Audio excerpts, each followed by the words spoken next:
أعوذ بالله من الشيطان الرجيم. بسم الله الرحمن الرحيم. قل الحمد لله وسلام على عباده الذين اصطفى الله خير أما يشركون أمن خلق السماوات والأرض وأنزل لكم من السماء ماء فأنبتنا به حدائق ذات بهجة ما كان لكم أن تنبتوا شجرها أإله مع الله بل هم قوم يعدلون أمن جعل الأرض قرارا وجعل خلالها أنهارا وجعل لها رواسي وجعل بين البحرين حاجزا أإله مع الله بل أكثرهم لا يعلمون أمن يجيب المضطر إذا دعاه ويكشف السوء ويجعلكم خلفاء الأرض أإله مع الله قليلا ما تذكرون أمن يهديكم في ظلمات البر والبحر ومن يرسل الرياح بشرا بين يدي رحمته أإله مع الله تعالى الله عما يشركون أمن يبدأ الخلق ثم يعيده ومن يرزقكم من السماء والأرض أإله مع الله قل هاتوا برهانكم إن كنتم صادقين صدق الله العظيم. سورہ نمل کی آیت نمبر 59 سے لے کر آیت نمبر 64 تک کی میں نے تلاوت کی ہے. پہلے ہم ان آیتوں کا ترجمہ سنتے ہیں. آیت نمبر 59 ہے قل الحمد للہ وسلام علی عباده الذین اصطفى اللہ خیر اما یشرکون. یہ رسول صلی اللہ علیہ وسلم آپ کہہ دیجئے تمام تعریفیں اللہ ہی کے لیے ہیں اور اللہ کے ان بندوں پر سلامتی ہو جن کو اس نے منتخب کر لیا ہے. کیا اللہ بہتر ہیں یا وہ باطل معبود جن کو وہ شریک ٹھہراتے ہیں؟ بھلا کس نے آسمان و زمین بنائے اور تمہارے لیے آسمان سے پانی برسایا، پھر اس سے پور رونق باغات اگائے؟ ورنہ تمہارے بس میں نہیں تھا کہ ان کے درخت اگاؤ. تو کیا اللہ کے ساتھ کوئی دوسرا خدا بھی ہے؟ بلکہ وہ لوگ درست راستے سے ہٹے ہوئے ہیں. بھلا کس نے زمین کو ٹھہرنے کی جگہ بنایا، اس کے درمیان نہریں بنائی اور زمین کو ٹھہرائے رکھنے کے لیے پہاڑ بنائے، نیز دو دریاؤں کے درمیان رکاوٹ رکھ دی؟ تو اللہ کے ساتھ کوئی اور خدا بھی ہے؟ بلکہ ان میں سے بہتوں کو سمجھ نہیں ہے. بھلا کون ہے کہ جب کوئی بے کس پکارتا ہے تو وہ اس کی فریاد کو سنتا ہے، مصیبت کو دور کر دیتا ہے اور تم کو زمین پر گزشتہ لوگوں کی جگہ آباد کرتا ہے؟ کیا اللہ کے سوا کوئی اور معبود ہے؟ مگر تم بہت کم دھیان دیتے ہو. بھلا کون ہے جو تم کو خشکی اور دریا کے اندھیروں میں راستہ دکھلاتا ہے؟ اور کون ہے جو باران رحمت سے پہلے خوشخبری دینے والی ہواؤں کو بھیجتا ہے؟ کیا اللہ کے سوا کوئی اور معبود ہے؟ وہ لوگ جن کو خدا کا شریک ٹھہراتے ہو اللہ اس سے بلند و بالا ہے. کون مخلوق کو پہلی بار پیدا کرتا ہے پھر اس کو دوبارہ پیدا کرے گا؟ اور کون ہے جو تم کو آسمان اور زمین سے روزی دیتا ہے؟ کیا اللہ کے ساتھ کوئی اور معبود ہے؟ آپ کہیے اگر تم سچے ہو تو اپنی دلیل پیش کرو. یہ 5 آیتیں میں نے آپ کے سامنے تلاوت کی ہے. اب تک جو سورہ نمل کا درس چلا اس میں آخر میں 3 واقعات بیان کیے گئے تھے۔ پہلے حضرت سلیمان اور داؤد علیہ السلام کی بادشاہت کا واقعہ تھا، پھر سلیمان علیہ السلام اور ملکہ سبا بلقیس کا واقعہ تھا۔ یہ فرما برداروں کے واقعات تھے، شکر گزاروں کے واقعات تھے، اللہ تعالیٰ نے ان کو نوازا تھا، ان کے واقعات تھے۔ پھر 2 نافرمان قوموں کے واقعات بیان کیے گئے۔ پہلے نمبر پر قوم سمود کا واقعہ بیان کیا گیا، جن کی طرف حضرت صالح علیہ السلام کو نبی بنا کر بھیجے گئے تھے۔ انہوں نے نافرمانی کی، اللہ تعالیٰ نے ان کو ہلاک و برباد کر دیا۔ اس کے بعد حضرت لوط علیہ السلام کی قوم کا واقعہ گزشتہ کل ہم نے سنا تھا کہ انہوں نے فطرت کے خلاف کام کیا، بدفعلی کی اور رسول کو جھٹلایا۔ اللہ رب العزت نے ان کو بھی ہلاک و برباد کر دیا۔ اب ان واقعات کے ختم کرنے کے بعد آگے اللہ رب العزت اپنی توحید کا بیان شروع فرما رہے ہیں، یعنی آگے کی آیتوں میں اللہ رب العزت توحید بیان کریں گے، توحید کے متعلق بہت ساری نشانیاں بیان کریں گے، بہت ساری دلیلیں بیان کریں گے۔ تو آگے جو خطبہ شروع ہو رہا ہے توحید کے باب میں، تو خطبے سے پہلے یہ جو آیت کریمہ ہے قُلِ الْحَمْدُ لِلَّهِ وَسَلَامٌ عَلَىٰ عِبَادِهِ الَّذِينَ اصْطَفَىٰ، آپ کہیے کہ تمام تعریفیں اللہ کے لیے ہیں اور سلامتی ہو اللہ کے ان بندوں پر جن کو اللہ تعالیٰ نے منتخب فرما لیا، چن لیا، پسند کر لیا۔ تو توحید کا بیان شروع کرنے سے پہلے اللہ رب العزت کی حمد کرنے کا حکم ہے اور اللہ کے نیک بندوں پر سلام اور درود بھیجنے کا حکم دیا گیا ہے۔ اب یہاں سے علماء کرام نے مسئلہ بیان فرمایا کہ قرآن مجید کی آیت اللہ تعالیٰ کی حمد اور انبیاء کے بشمول، یعنی انبیاء کے ساتھ ساتھ اللہ کے دوسرے منتخب بندوں پر سلام پر مشتمل ہے، یعنی اس آیت میں اللہ کی حمد کا حکم ہے، انبیاء کرام اور اللہ کے نیک بندوں پر سلام بھیجنے کا حکم ہے۔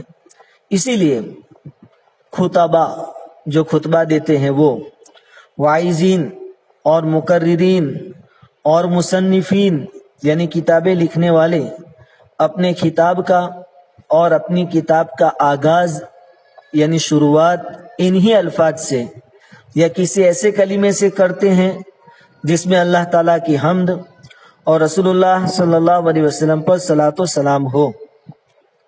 علامہ قرطبی رحمۃ اللہ علیہ نے لکھا ہے کہ یہ علماء اسلام کا متوارث عمل رہا ہے، یعنی یہ پہلے سے سلسلہ جاری اور ساری ہے، یہ عمل پہلے سے چلا آ رہا ہے کہ وعظ و نصیحت سے پہلے، کتاب لکھنے سے پہلے، خطبہ دینے سے پہلے اللہ رب العزت کی حمد بیان کی جائے، اللہ کے رسولوں پر، نبیوں پر اور اللہ کے نیک بندوں پر درود اور سلام بھیجا جائے۔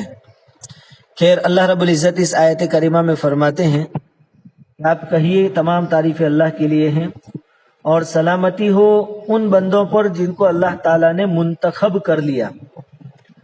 اب سوال یہ ہے کہ اللہ تعالیٰ کی منتخب بندے کون ہیں جن پر یہاں سلامتی بھیجی گئی؟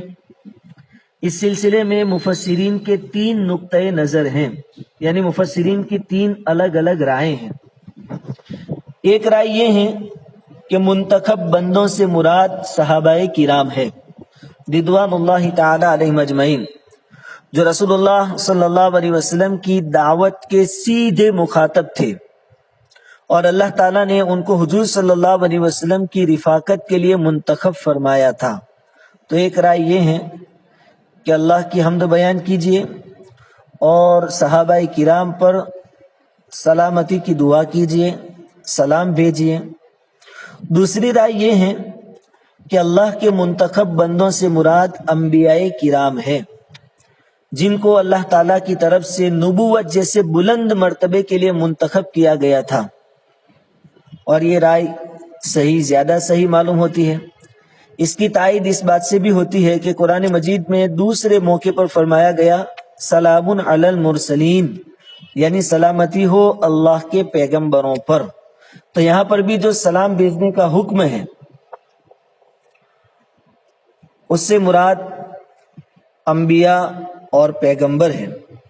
اور تیسری رائے مفسرین کی یہ ہے کہ اللہ کے منتخب بندوں میں تمام اہل ایمان شامل ہیں جو اپنے اپنے وقت میں اپنے اپنے زمانے کے نبی برحق پر ایمان لائے، کیونکہ اللہ تعالیٰ نے ان سبوں کو ہدایت کے لیے منتخب فرمایا اور گمراہی سے ان کی حفاظت فرمائی۔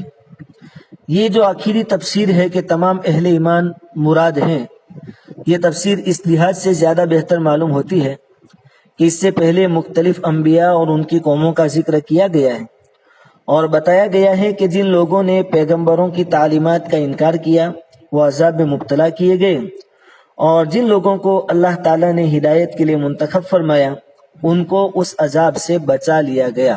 خیر، اس آیت کا خلاصہ یہ ہے کہ دینی بات شروع کرنے سے پہلے واعظ و نصیحت، خطبہ یا دینی کتاب لکھنے سے پہلے اللہ کی حمد بیان کی جائے، اسی طرح اللہ کے نیک بندوں پر سلامتی کی دعا کی جائے یا ان پر سلام بھیجا جائے، درود بھیجا جائے۔ اور نیک بندوں سے مراد کون ہے اس کی 3 تفسیریں ہم نے سن لیں۔ اسی لیے ہم جو جمعہ اور عید وغیرہ میں خطبات سنتے ہیں اور اسی طرح ہمارے علماء کے وعظ اور بیانات سنتے ہیں تو اس کی شروعات ان خطبوں کے ساتھ ہوتی ہے، الحمدللہ رب العالمین ہے، یا الگ الگ خطبے پڑھے جاتے ہیں جس میں سب سے پہلے اللہ کی حمد ہوتی ہے، پھر نبی کریم صلی اللہ علیہ وسلم پر درود اور سلام بھیجا جاتا ہے، پھر اللہ کے نیک بندوں کے لیے سلامتی کی دعا ہوتی ہے اور ان پر سلام ہوتا ہے۔ تو ایک سنت چلی آئی ہے، اس پر عمل کرنا چاہیے۔ خیر، اس کے بعد اللہ رب العزت اب اپنی توحید کے دلائل بیان فرماتے ہیں کہ اللہ تعالیٰ وہ ذات ہے کہ اس کی ذات اور صفات میں دوسرا کوئی شریک اور بھاگیدار اور پارٹنر نہیں ہے۔ اللہ تعالیٰ نے فرمایا، یہ سورہ نمل کی آیت نمبر 7 ہے، 60 نمبر کی آیت ہے اور 20ویں سپارے کی پہلی آیت ہے۔ اللہ تعالیٰ فرماتے ہیں، امن خلق السماوات والارض وانزل لكم من السماء ماء فانبتنا به حدائق ذات بهجة ما كان لكم ان تنبتوا شجرها أإله مع الله بل هم قوم يعدلون۔ بھلا کس نے آسمان و زمین بنائے اور تمہارے لیے آسمان سے پانی برسایا، پھر اس سے پور رونق باغات اگائے۔ یہ اللہ کی قدرت ہے کہ آسمان بھی اللہ نے بنائے، زمین بھی اللہ نے بنائی، آسمان سے پانی یعنی بارش بھی اللہ نے برسائی، پھر اس بارش کے ذریعے زمین کو ہریالی کر دی، باغات بارونق پھلوں سے لدے ہوئے باغات اللہ رب العزت نے بنائے۔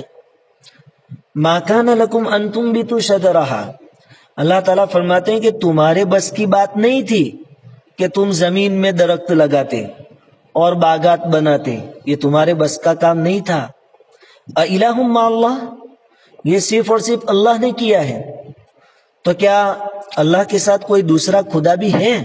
اللہ تعالیٰ ہم سے پوچھتے ہیں کہ جب یہ کچھ پیدا میں نے کیا، ان سب کو بنانے والا میں، ان سب کا خالق میں، جب بنانے میں کوئی میرا پارٹنر نہیں، پیدا کرنے میں کوئی میرا شریک اور بھاگیدار نہیں، تو کیا عبادت میں میرا پارٹنر بناؤ گے تم؟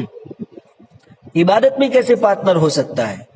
جب میں مالک ہوں، میں خالق ہوں، میں نے سب کچھ کیا ہے، تو پھر مالک اور خدا مجھے مانو۔ میرے ساتھ بے جان پتھروں کو تم پارٹنر کرتے ہو، شریک ٹھہراتے ہو، میرے بارے میں شرک سے کام لیتے ہو۔ بل ہم قوم یعدلون، بلکہ وہ لوگ سیدھے راستے سے ہٹے ہوئے ہیں۔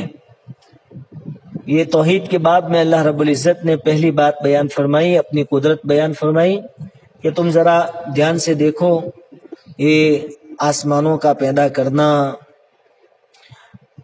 یعنی تمام دنیا یہ بات جانتی ہے اور یہ خود مشرکین بھی مانتے ہیں کہ زمین اور آسمان کا پیدا کرنا، آسمان سے بارش کا برسانا، زمین میں درخت کا اگانا، سوائے اللہ تعالیٰ کے کسی کا کام نہیں ہے۔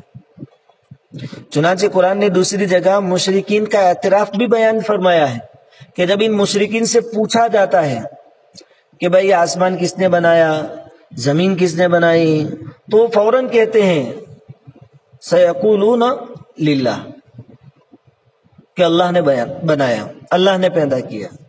جب تم اقرار کرتے ہو کہ ان سب چیزوں کا خالق اللہ ہے تو پھر عبادت میں دوسروں کو بھاگیدار اور پارٹنر کیوں بناتے ہو؟ بل ہم قوم یعدلون، اللہ تعالیٰ فرماتے ہیں کہ یہ لوگ سیدھے راستے سے ہٹے ہوئے ہیں۔ آیت نمبر 61، امن جعل الارض قرارا وجعل خلالها انہارا وجعل لها رواسي وجعل بين البحرين حاجزا أإله مع الله بل اکثرهم لا يعلمون، بھلا کس نے زمین کو ٹھہرنے کی جگہ بنایا، اس کے درمیان نہریں بنائی اور زمین کو ٹھہرائے رکھنے کے لیے پہاڑ بنائے۔ وجعل بین البحرین حاجزا، نیز دو دریاؤں کے درمیان رکاوٹ رکھ دی۔ الہ مع اللہ، تو کیا اللہ کے ساتھ کوئی اور خدا بھی ہے؟ بل اکثرهم لا یعلمون، بلکہ ان میں سے بہت سو کو سمجھ نہیں ہے۔ ایک چھوٹی سی آیت میں اللہ تعالیٰ نے 4 بڑی بڑی نشانیاں اپنی قدرت کی بیان فرمائی۔ پہلے نمبر پر اللہ تعالیٰ نے بیان فرمایا امن جعل الارض قرارا، بھلا کس نے بنایا زمین کو ٹھہرنے کے لائق، یعنی یہ زمین ٹھہری ہوئی ہے، اس پر انسان بھی ٹھہرتے ہیں، جانور بھی ٹھہرتے ہیں، ہر مخلوق ٹھہری ہوئی ہے، تو اس زمین کو ٹھہرنے کے لائق کس نے بنایا؟ یعنی آدمی اور جانوروں کے رہنے کی جگہ کس نے بنایا کہ آرام سے اس پر زندگی گزارتے ہیں اور اس کے فائدے حاصل کرتے ہیں؟ یقیناً اللہ نے اس زمین کو ٹھہرنے کے قابل بنایا۔ پھر دوسری بات، وجعل خلالها انہارا، اور اس زمین کے درمیان سے نہریں کس نے جاری کی؟ یقیناً اللہ رب العزت نے نہریں جاری فرمائی۔ تیسری بات، وجعل لها رواسی، اور زمین کے اوپر پہاڑ رکھ دیے۔ یہ پہاڑ کیوں رکھے گئے؟ تاکہ زمین حرکت نہ کرے، زمین اپنی جگہ سے ہلے نہیں۔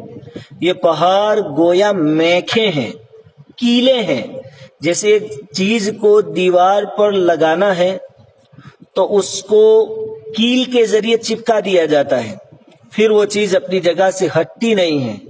اسی طرح اللہ رب العزت نے یہ جو پہاڑ بنائے ہیں گویا کہ یہ میخیں ہیں، یہ کیلیں اللہ تعالیٰ نے ٹھوکی ہے تاکہ زمین اپنی جگہ سے حرکت نہ کرے۔